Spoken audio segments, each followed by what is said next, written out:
Well, folks, today's the day. Today's the day we're going to do a little bit of unnecessary surgery to our CM5 monitor. Let's take a look at what she looks like today. Not bad. This monitor actually has a really good picture, and I really want to keep it that way. It's a CM-11. These monitors are starting to become very desirable for Tandy collectors, especially. And for good reason. It's a good monitor.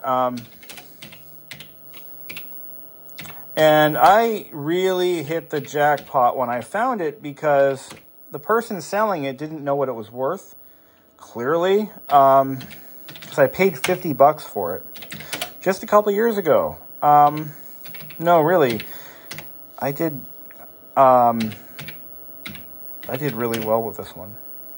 The original monitor that my Tandy 1000 came with when we bought it new in 1990 was a CM5.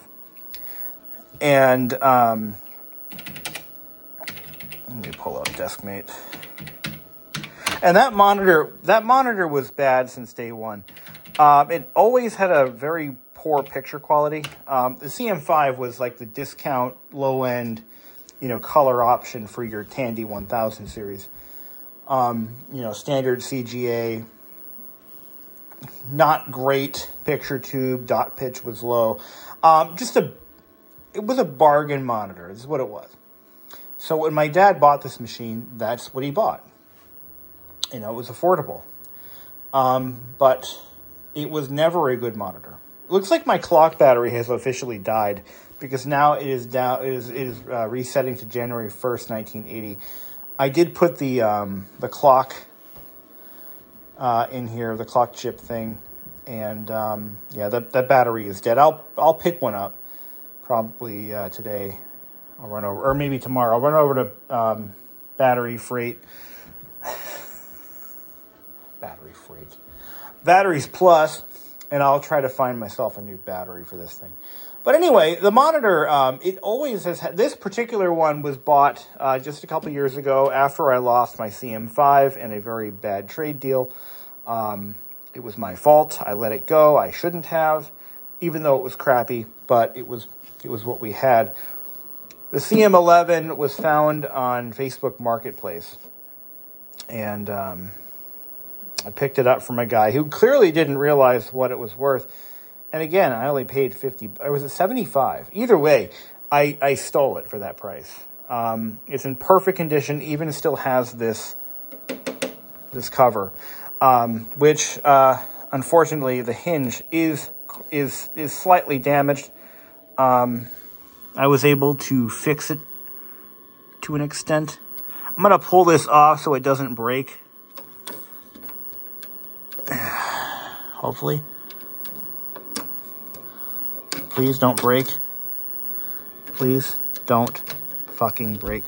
I need to get it off because I don't want it to break when I'm working on it.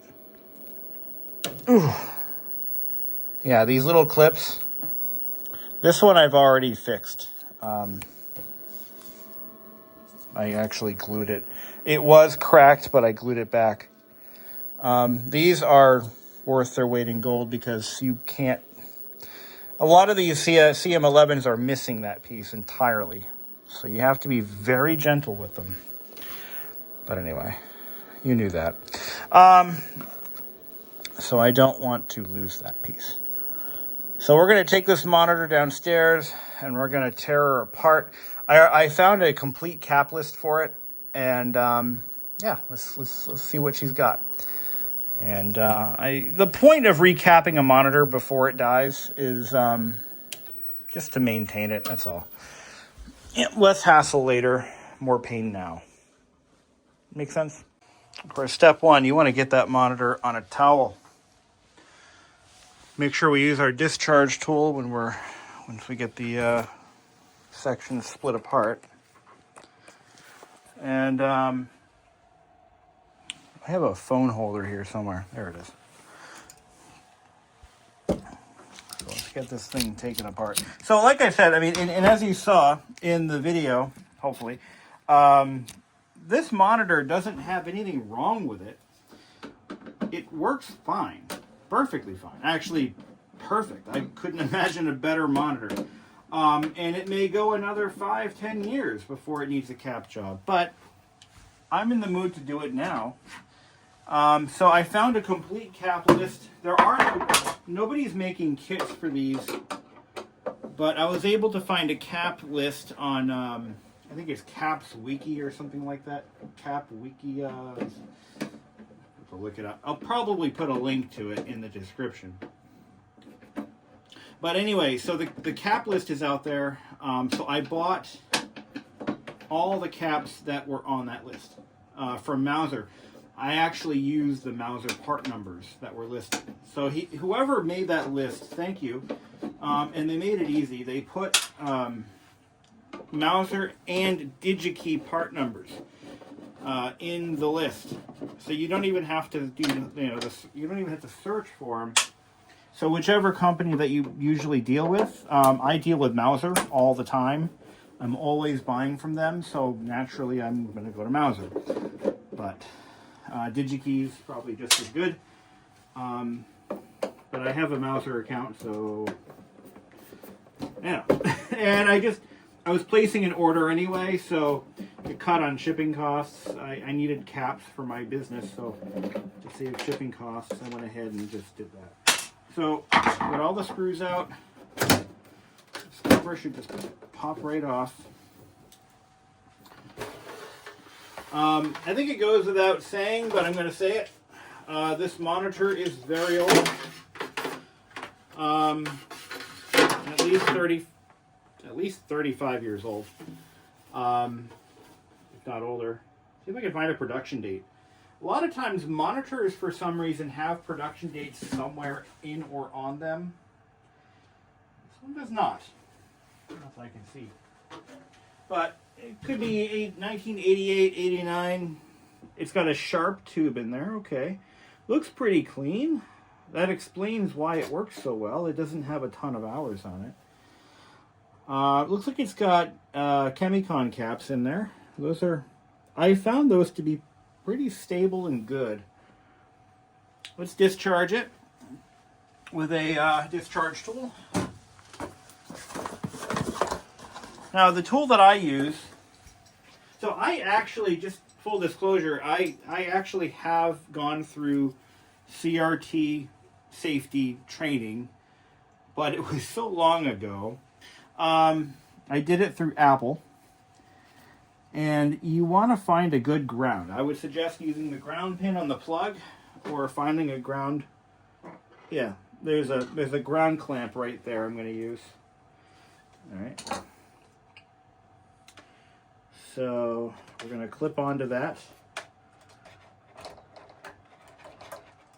So you definitely want it on chassis ground, wherever that happens to be. And you're going to take your probe. Now this monitor is built way better than the CTX that I just did. It seems to be better built. Quality is definitely a thing. Radio Shack, they were good for using pretty decent vendors for their stuff. So when you do this, you want to stand back, make sure that nobody's touching you. You don't want, you want your arm, the other hand, you want it by your side. You do not want your hand touching anything. Because what can happen is if you get hit, this tool's not going to hit me, but if I were to get hit, it's going to go through, across my chest, out my other arm, and into whatever I'm touching, okay? That's first and foremost. Now, I have a cat rubbing against my feet right now, so if I did get hit, which I won't, but if I did, then he would feel it too. Right, Tommy? All right, I'm touching metal right now. That means I have hit the cap, the anode cap, right there. The spring terminal that goes into the glass. Now, this monitor is now discharged. We know it's discharged. So, as I understand it, if this were an old television set from, you know, maybe the 50s or 60s or whatever, we may actually hear an audible zap when we do that. But modern day CRTs, 1980s at least, and newer, I believe. If I'm wrong on this, please correct me, because I may be wrong on this, but I believe they actually automatically discharge when powered off through a bleed-off resistor. I may be wrong, and I probably am. But we can now disconnect the cap. Now, what I use to do this, if I can find it, on my messy workbench, I use a pair of smooth needle nose pliers. They're small jaws, kind of slip. There we go.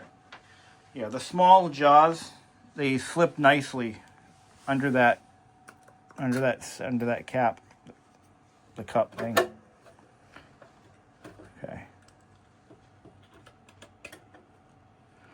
Now, I do believe you still need to assume this is charged. Like what I'm doing right now is unsafe.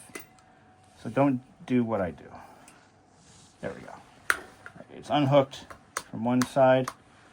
I just gotta get it on the other. Yeah, there we go. Okay, that's good to go. So now we can start disassembling this monitor and get those caps replaced. So I went to Mauser and I bought the exact quantity of caps that I need for this monitor. And I think the total cost wasn't much more than $30. They were very inexpensive. Of course, I bought other things in this order, so the cost was a little higher, but I bought exactly what was on the list.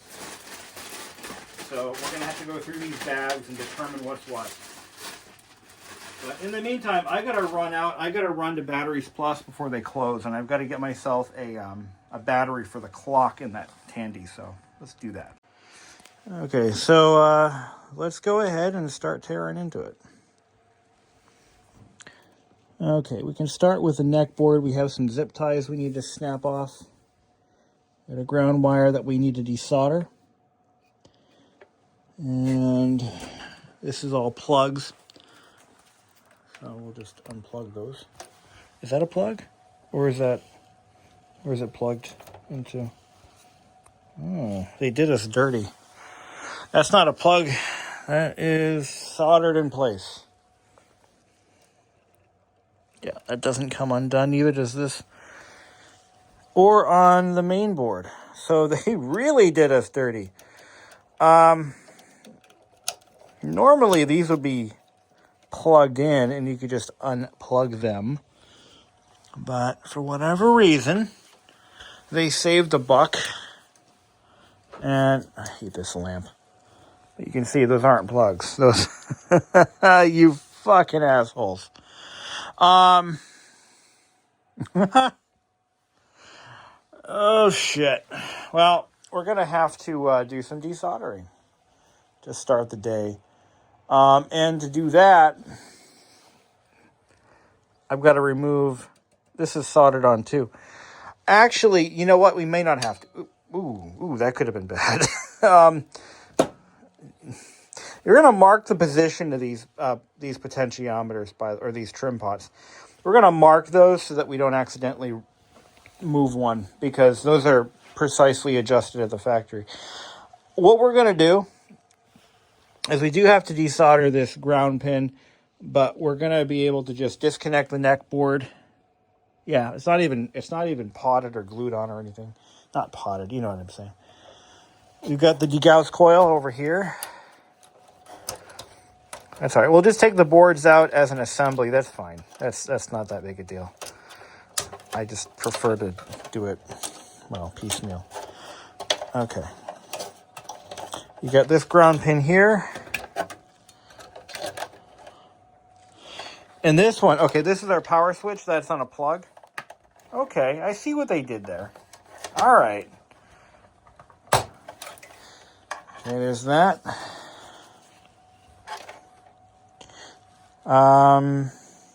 That's not the power switch. That's the power LED. I'm sorry.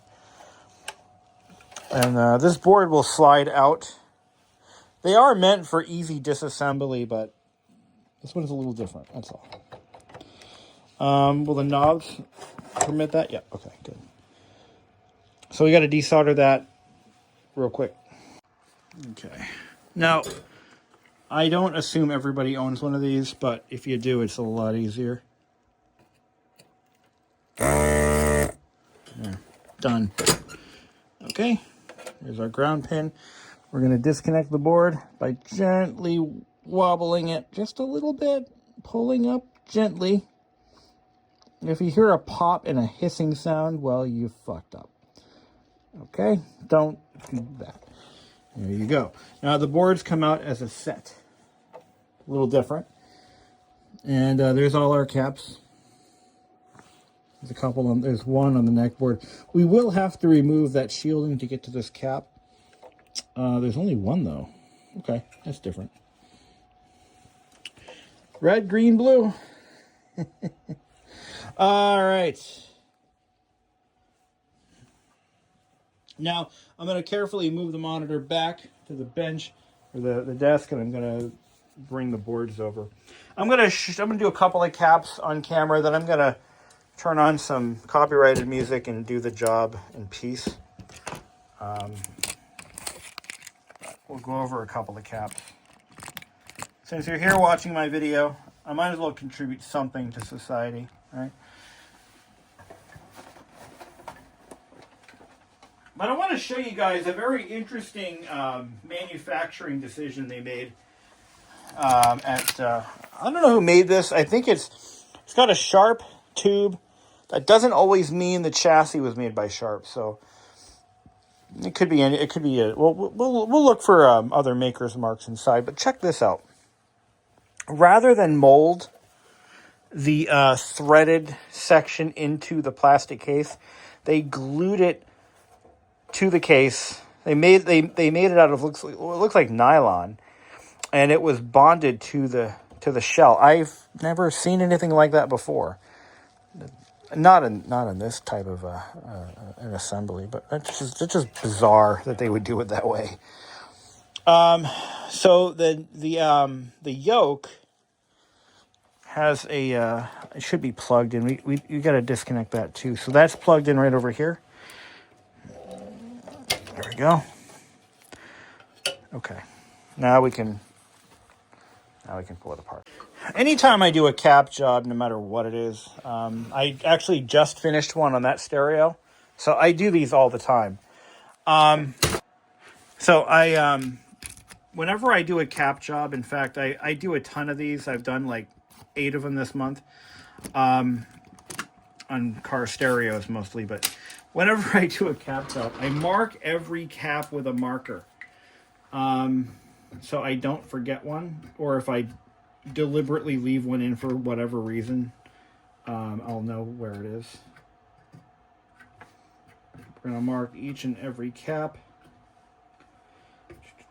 Yeah, Radio Shack obviously doesn't manufacture things. I believe they had their own sanctioned assembly plans for the Tandy product line, but they don't really make anything. So this isn't made by Radio Shack. It's made obviously by a third party. The question is which one. So I saw obviously Sharp on the CRT itself. The rest of it could be anybody. I don't see any definitive maker mark. I do see TDK. It doesn't mean anything really. Let's see. Did I get them all? There's not a ton of caps on this, actually. There's a few, but there's not a lot. There's not a ton of them. It's nice. I like that. Anything on the bottom here? Yeah. Nothing. So the maker kept their name off of it, and that's that. Still got residue from the wave solder process. This is all flux that's dried. So what they do is when this goes into a wave solder machine, it goes to a like a foam flux bath, and it like has like, I think it's actually foam, and like it foams up. It goes over that, and then it goes through it goes across a pool of solder, or a waterfall of solder. It's really neat. If you ever want to see something cool, look up solder or wave solder machine. It's pretty neat. Oh, I didn't mark this one. So what I'm going to do is I'm going to grab a bag of caps, and I'm going to go and do all those, one bag at a time. When you order these from Mauser or DigiKey, they're going to come in bags labeled with what's inside, and you're going to go through one bag at a time until you're done. This first bag,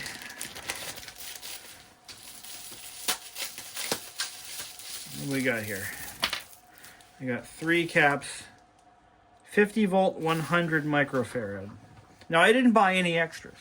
There's a possibility that, you know, because of variables in production, we may end up having to, we may have to either substitute a few caps, or we might have to pull some from my stock. So I'm going to mark the position of all of these trim pots, just in case they get bumped in this process. That is a thing that can happen. It happened to me once, only once. We're going to mark the starting, or if I have to make any adjustments, I want to know where the starting point was. Some of these are easier to mark than others, but yeah,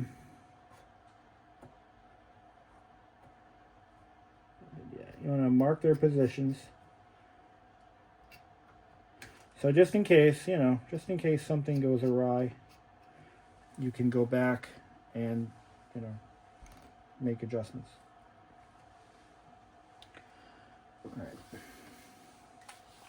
So we got 50 volts, 100 microfarads. We got to find out where those are. There is there's a chart that's in the cap list that shows you where they are, if it makes it easier for you.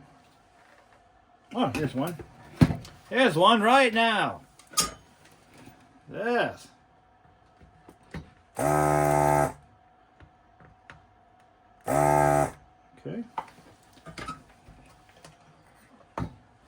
Now the boards are marked where the negative lead goes. The little mark here indicates negative, and that lines up with the stripe. So there's one down. That looks like one over there. No, not.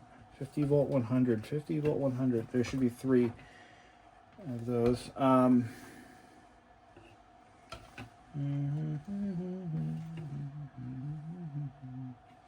I'm looking at them by size.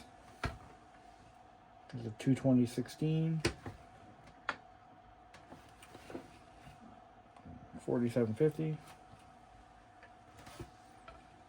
So if you don't know where they are, you can certainly look at the placement based on the chart. So some of them could be substitutes for smaller caps. That is something that happens all the time. We're going to put this one in. I'm going to go take a look at that chart and see. I'm going to just bend the lead so it stays in. I don't see any more 50 volt 100s anywhere at all. So, you know. No. 220, 25 100. What's this guy? 33 100. So there may be some subs, which is highly likely to be the case. Okay, let me look at the cap layout chart and see what's going on. Yeah. Okay. Yeah, those are indeed substitutes for a couple of locations. The 50 volt 100, so C12. Is it C12? Hold on. A little confusing. C406. So if I go to my cap location, C406, C512, and C861. So the C512 is a 35 volt 100, and the A61 is a 35 volt 100. That's on the neck board apparently. It's showing me as having 3 caps on the neck board, but I only see 1.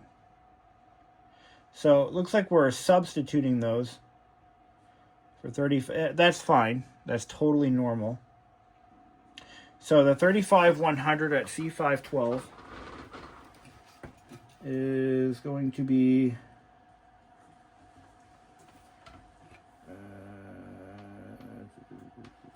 C496, C860.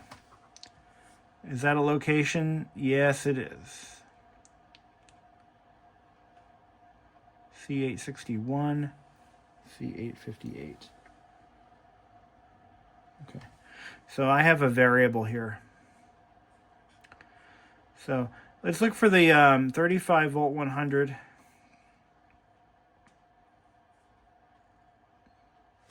C512.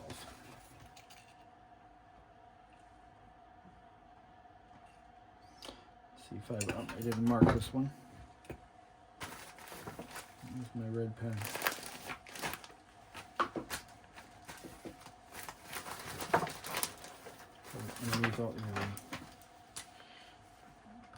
The one we replaced is going to be C406, so we got to find C512. 505, 51009. It's going to be around here somewhere.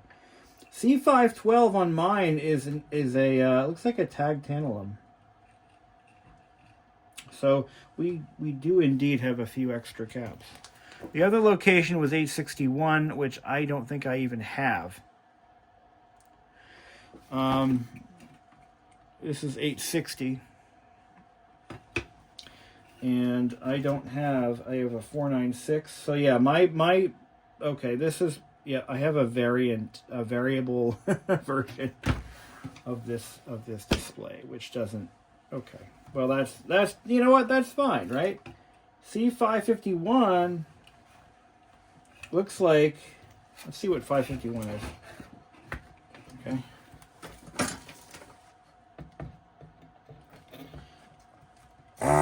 What's nice is the board is marked on the back side as well. Holy crap. Really?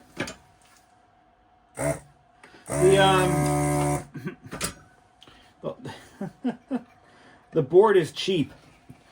Yeah, mega cheap. This is a 35 100, so this is going to be, so yeah, okay. What happened was, as soon as I desoldered the cap, I noticed the board is missing the land. It's gone. Completely gone for that location. So we're going to do some board repair, guys. There's nothing there to solder to. So what we're going to do is we're going to take a little scraping tool here. We're going to scrape away a little bit of solder mask. Yeah, this is a very cheaply made board, I'm finding. I've already, the first cap I did, I noticed as I was desoldering, it was damaging the board. So it's a very cheap board.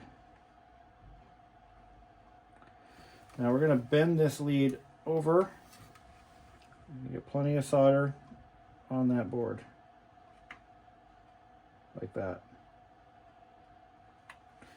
And yeah, that's good. That's a good connection. So yes, we are recapping a perfectly good display for science. No. It should be done. I mean, this display is over 35 years old, so you know what? I'm not gonna not do it. You know, what I'm saying is, don't try to flex these or be pretty with them. You will break the land clean off. No question about that. This is going to be a challenging one to do. I did 2 caps here. Where's the other one? There it is. Yeah, this one too. Same fucking thing. Yep, same fucking thing. Are you kidding me? Although there's enough left over, left there to where I can actually get it tacked in. But what a cheap board, my friends. No, that's not gonna hold. Let me fix that. Whoa, yeah, yeah, this is a board. Now, if you have cap leakage on a board like this, which we don't, thank God, you're gonna have a hard time because the land is so thin on this one, so thin that yeah, you're gonna break something. I mean, what am I saying? It is so thin. How thin is it? That you're going to end up having a lot of heavily damaged traces. So we can just obviously solder it to the next nearest point, which is what we're going to do here. But let's try not to let that happen too much, huh? Okay. Yeah, 35 years. It survived all this time without issue, but, you know, wouldn't it be great if it died on my bench? No. All right. So, again, your mileage may vary with this one. It looks like there have been a lot of changes made to this board throughout this monitor, throughout its production life. So just be aware of that and have fun. These are 330-180s. How much you want to bet? I don't even need these. 330-180. They're big, so this should be pretty easy. According to my chart, the 330-180, oh, of course it has the part number listed. Oh, why do they do it this way? Let's see. 330. So it's a substitute potentially for C710. It's a 330-160 is in C710. So where's C710? No. Again, the physical size of the cap will make this easy. PR701. And that is a... What the hell is that? Oh, what is that? It's like it's a relay. Oh, power relay. Okay. PR is power relay. 330-160. That's going to be this guy over here. So the original one, location is not visible to me, but let's get it out of there. The substitutes are fine. That is not an issue. So it's okay if you don't have exactly what Mother Tandy installed from the factory. Okay, that one came out cleanly. All right. They've got some goop in the way. I can't see the marking on the board for the location. That's all right though. Okay. It's underneath the mark. Okay. Let's get the rest of that off. I still can't see it. I think it says 710. Yep. And it's a 710, C710. All right, goody. Oh, but by the way, now I bought the part number that it said to buy, and it's not going to work because holes are too freaking small. They spec'd a snap-in cap, which it's not right. Let me see if I have anything better in my inventory. This is the wrong cap. This is a snap-in. It's the through hole. Jesus. All right, this is going to be exciting. Let me tell you. I love finding stuff like this. This is a... this is what happens when whoever's laying out the board screws up. And something has to be changed in the production line to solve a problem. That's what they came up with. Also, this particular capacitor isn't marked on the board, negative or positive. Like they're not marked. The polarity isn't marked on that one. It's probably an early revision board. I got nothing else. Yeah, it doesn't really match up with the description in my my cap list. But it's close enough. We're almost done. All right, we got all the caps replaced except for one.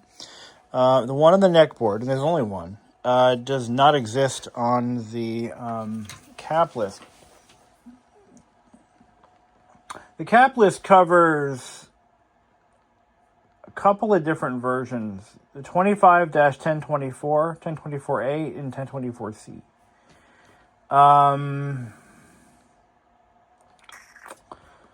The thing is, I don't think I have either. So there,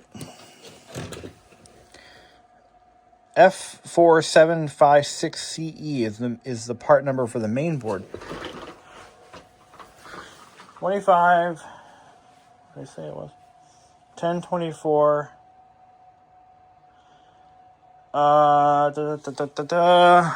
We're looking for the the catalog number. 251024. So this is probably revision A then.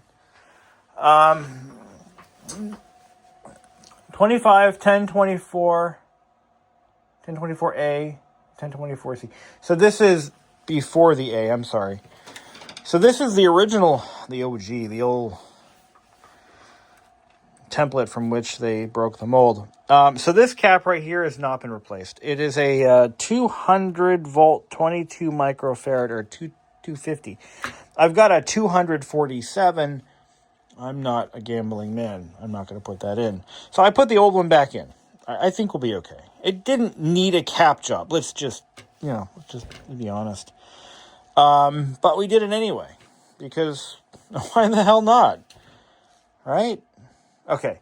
I'm going to put it back together, put it back in the shell. I don't really need to clean the inside of this thing. It's pretty clean as it is. Oh, I didn't even see you there. I'm sorry, buddy. Oh, poor guy. Yeah. This monitor doesn't have a lot of miles on it, apparently. So monitors that have a ton of use are going to be full of dust. And the reason for that is every time they're power cycled, they produce or discharge static electricity, which attracts dust. So the more they're used, the more dust you're going to find. So this particular machine wasn't really used, or this monitor wasn't used heavily. It's in very good condition. I got very lucky. I mean, there's not really much dust to speak of. Look at it in the coil. These usually get packed with dust. And there's really not much to speak of there. The neck is pretty clean. I mean, look at it. It's like brand new.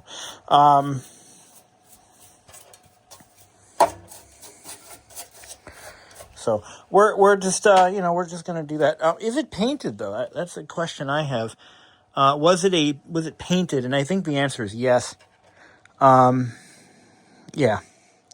It looks like there's an RF plating. Oh, maybe not. No cracks. Let's see. Any evidence of a date, though? I guess you could look at the Radio Shack catalog and narrow it down to production date. Within a year, just by that. So I'll put it back together again.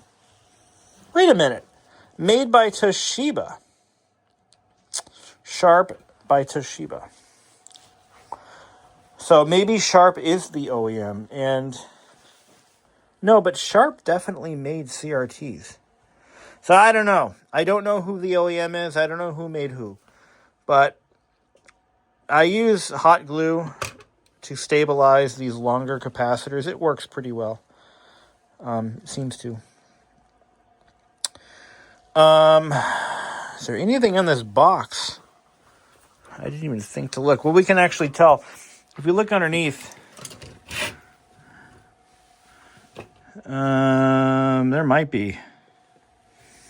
There actually might be some caps under there. I should look. I'm going to take this cover off.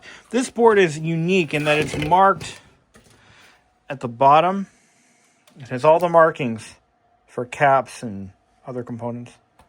So we can just pull this shield off and take a look and see what's underneath. If there's any caps, we'll change them. Might as well take you guys on the journey here.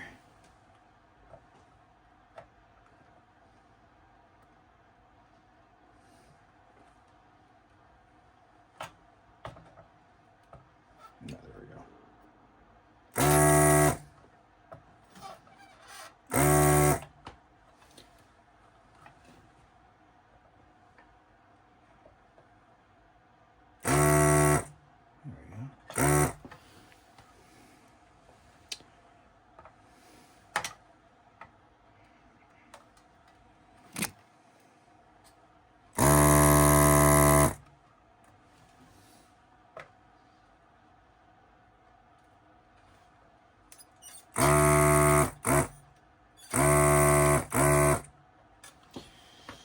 Okay. Ooh, toasty.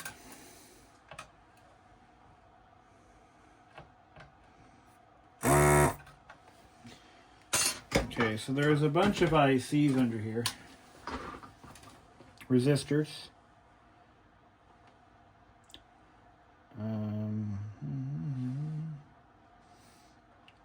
R476, IC, C493. Okay, yeah, there's caps in there.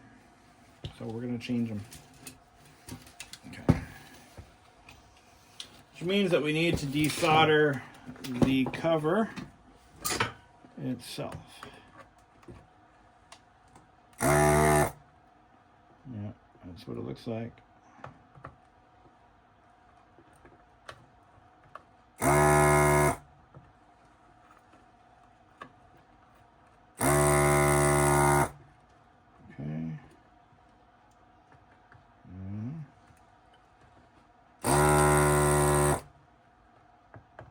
Ooh, oops. Careful.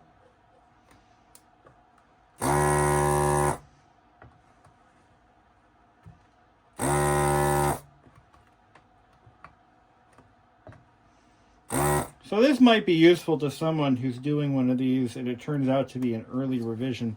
The cap list is not completely accurate, so just be aware.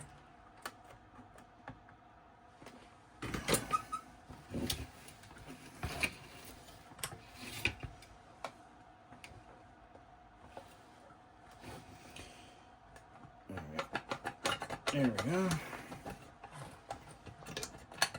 So we can take this cover off.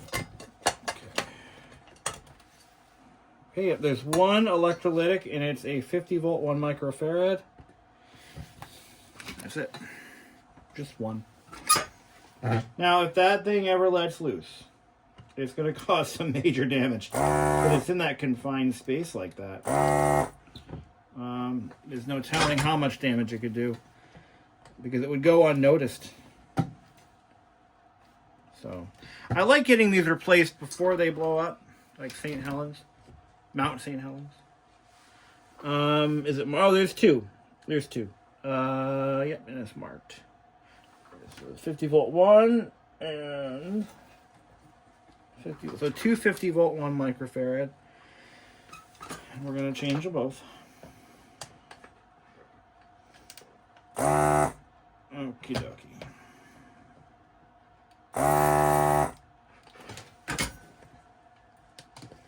The rest of them are ceramic, and those don't ever really need to be changed. 50-volt ones.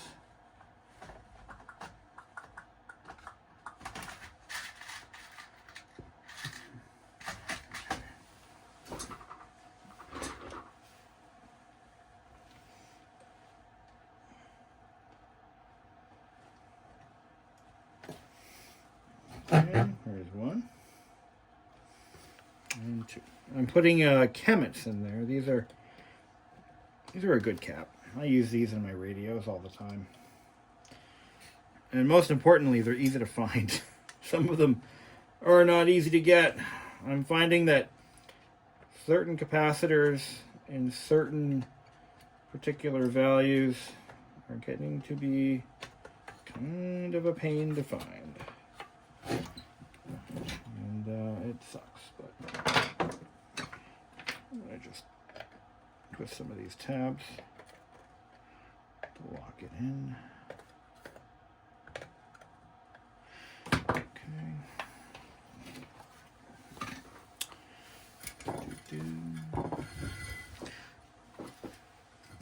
You got to realize, as the world moves away from through-hole in the production line settings, more and more, even my furnace control board has surface mount components on it. Yeah, I mean, the world is moving away from these, and manufacturers have less of an incentive to make them in significant quantities just to keep hobbyists happy. So you can adapt a surface mount cap to a through-hole placement, which I've done it.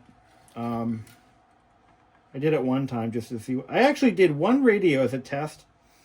I put ceramic capacitors on the audio board just to see what would happen, matching the value and voltages, of course. And it sounded so bad. It worked, but it sounded very metallic and tinny.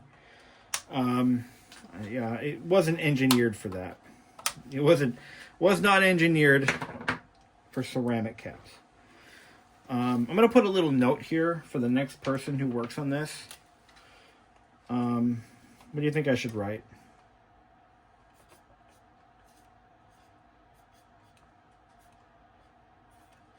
Now, 20 years from now, I'm going to be some bumbling old fool, and I'm going to take this apart, and I'm going to forget I already worked on it.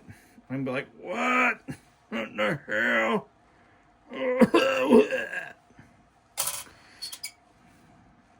God damn.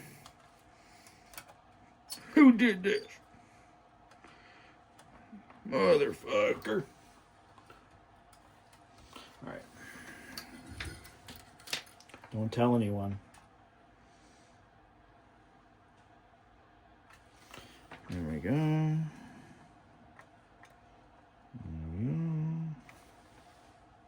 I think there was something here that needed a little bit of love.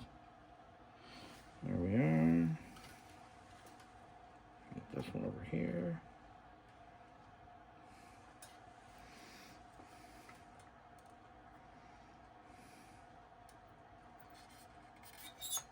There we go.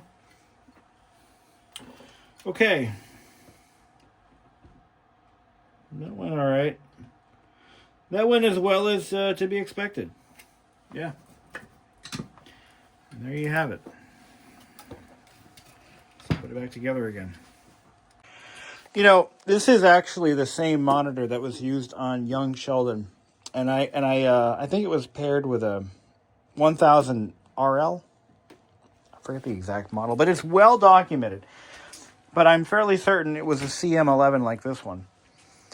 And I actually watched the show strictly for that reason. I had heard that they faithfully recreated a Radio Shack store in the show, and I was blown away by the accuracy.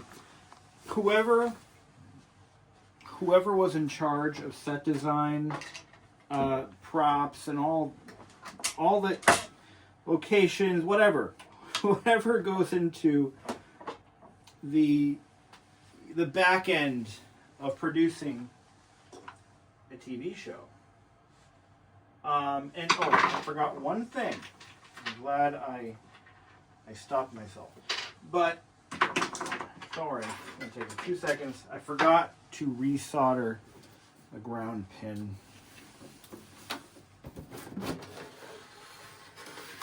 Whoever made that damn Radio Shack, they did their homework.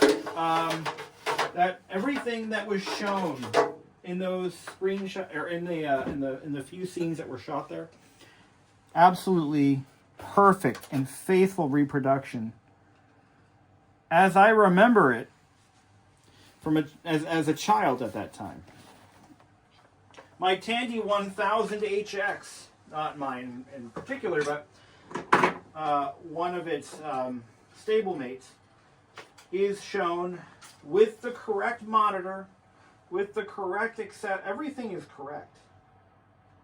They really did a wonderful job recreating a Radio Shack, and from a very particular time period. I think it was 1980, was it 88, 89? I mean, the amount of effort it must have taken to get all of those scenes just right. I mean, who has that kind of passion? I mean, seriously. But anyway, I just wanted to point that out.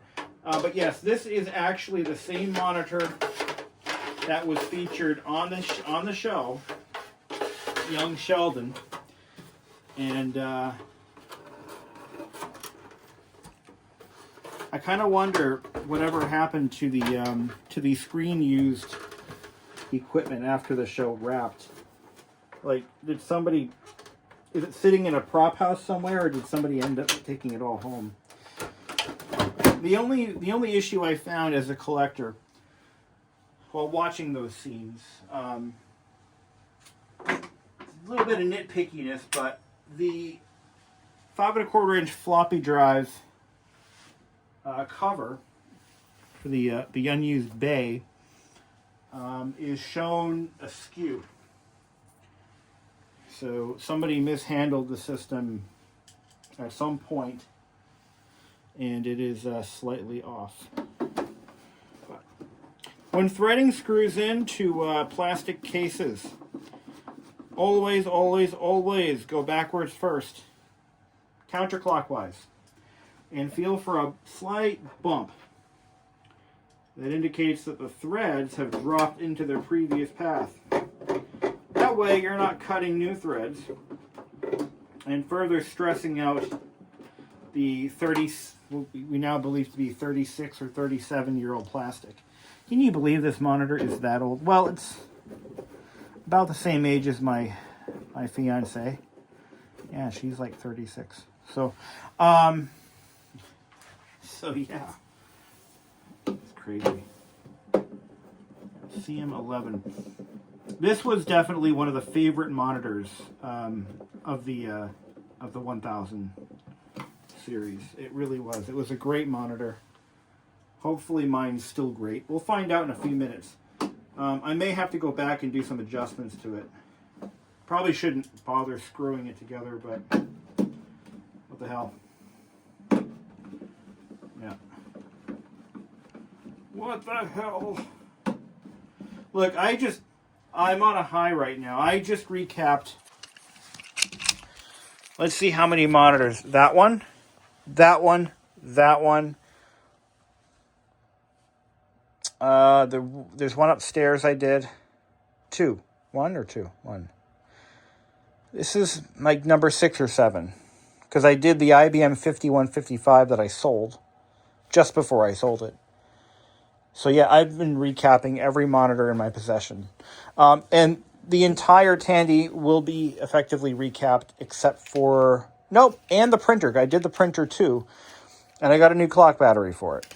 We'll put that in. Well, here goes nothing. Let's see what we got.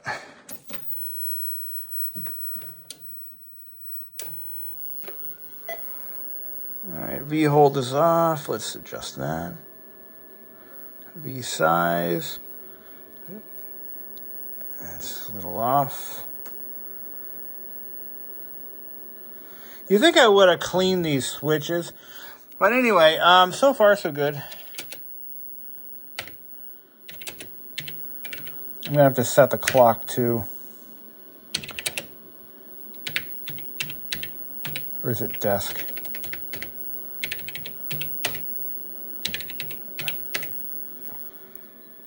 Okay. There we go. Fix V hold. Fix V size. Horizontal center. Contrast. Brightness. Looks good. Looks really good. I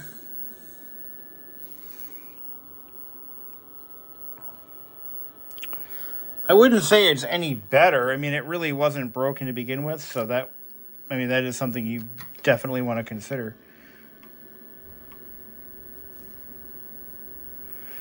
See how WordPerfect looks. Let's do a restart. Control Alt. Damn it, I can't reach delete. Control Alt. Yeah, it's still a little... The vertical position.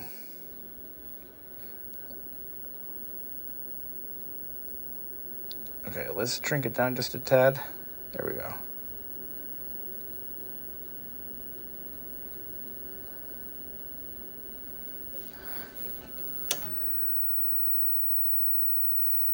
Let's do a cold boot. No, that's good. That's totally fine. So far, so good. It wasn't broken. So, but at least it's basically brought to new again, I see a little bit, and I never noticed this before, but a little bit of blue gun bleed right there. I never noticed that, but I wasn't really looking for it either. So that could be...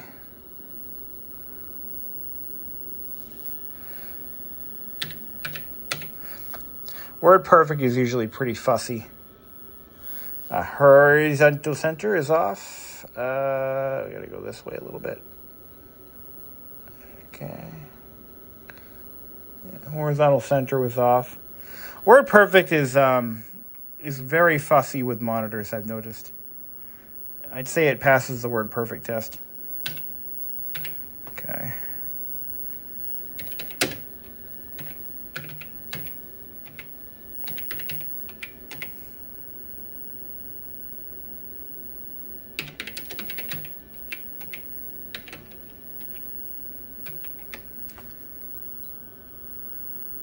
Yep. I'd say we're doing just fine. No better, no worse. Now I'm gonna put this back on without breaking it.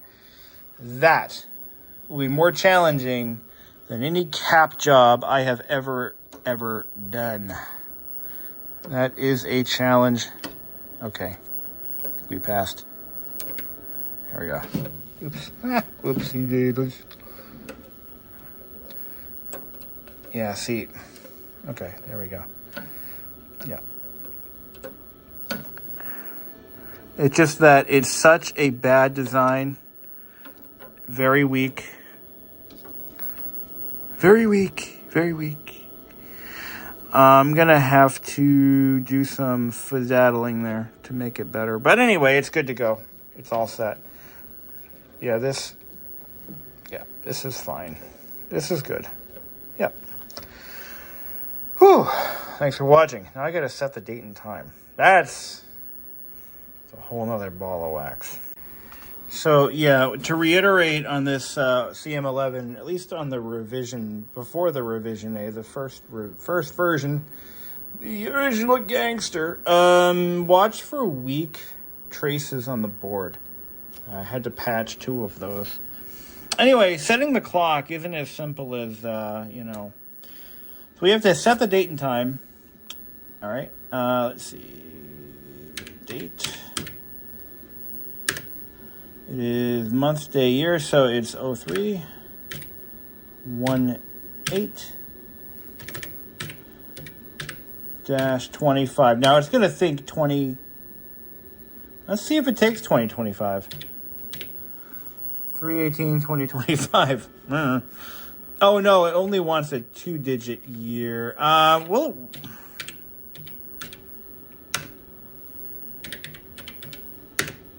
they took it. Okay. Time. Now this is military time. It is currently, time is 21:24. So 21:24.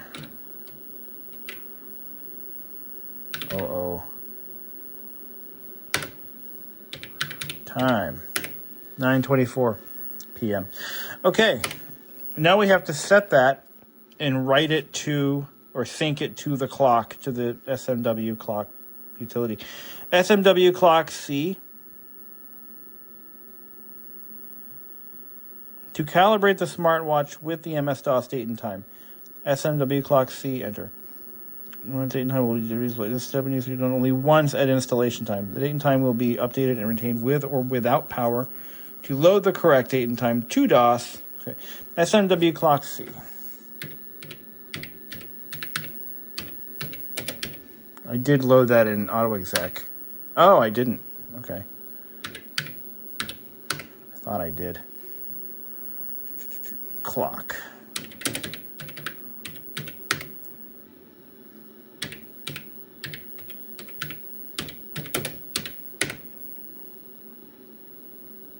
Tuesday, March 18th, 2025.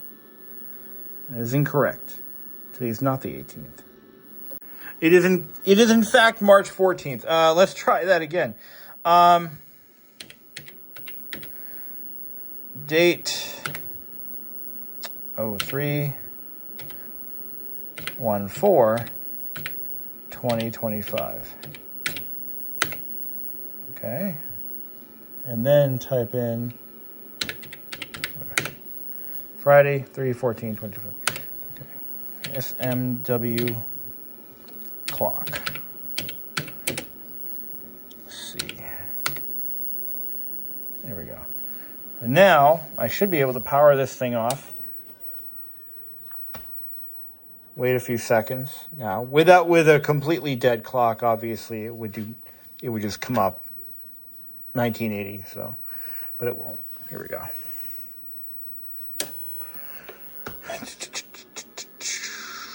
What do we got?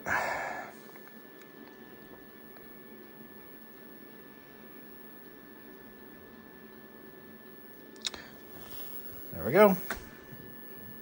21/26/22. March 14th, 2025. Yay! All right. Now, this little bit right here, I don't know if it shows up on camera, but you can see just a little bit of the blue gun is just tweaked. That is correctable, but we're going to leave it alone. And I think it had that before. You know what? Come to think of it, I do believe I noticed it before, but I thought it was up near the top. We're leaving that alone. We're not touching that.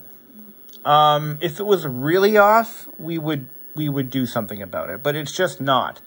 What would have to happen is we would have to move the slip ring, the ring magnets, slightly tweak them, or add they have little magnet strips you can place strategically to align that one particular gun. We're not getting involved in that. We're leaving it alone.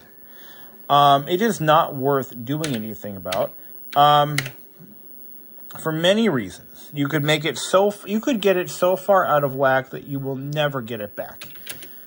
The risk is not worth the reward. Let's see, what can we play? Turbo. My favorite racing game. I actually managed to contact the developer of this game. His name is Graham Devine. I played this game way back in the early or mid 90s. And I managed to, just a couple years ago, I reached out to the developer or creator of this game, and he was actually glad to hear from somebody. But he literally is still around. And he actually responded to my email. I mean, it's not like he's some big name developer, but he did write a game in the 80s, and here it is. Did I not? What did I do? Keyboard or joystick? I did neither of those. What did I do? Oh. It's XT. It uses the XT keyboard layout. I used to play this game for hours on my Ericsson XT PC. For hours. I would just sit there and I would just get a better score every time. And then I'd be like, oh crap, I have homework to do. The same thing that kids today do when they're playing Roblox or whatever, or Minecraft, not Minesweeper. You know, the same shit that they do today. I used to do in the 90s. 1995, 96 to be specific. This game dates back to what, 89, 90, 88, 89? I think it was 88. So anybody be paying attention on that splash screen? I wasn't. This game is awesome, though. The Tandy graphics make it better, though. You play this on a straight XT class machine with a CGA display, and it is bad.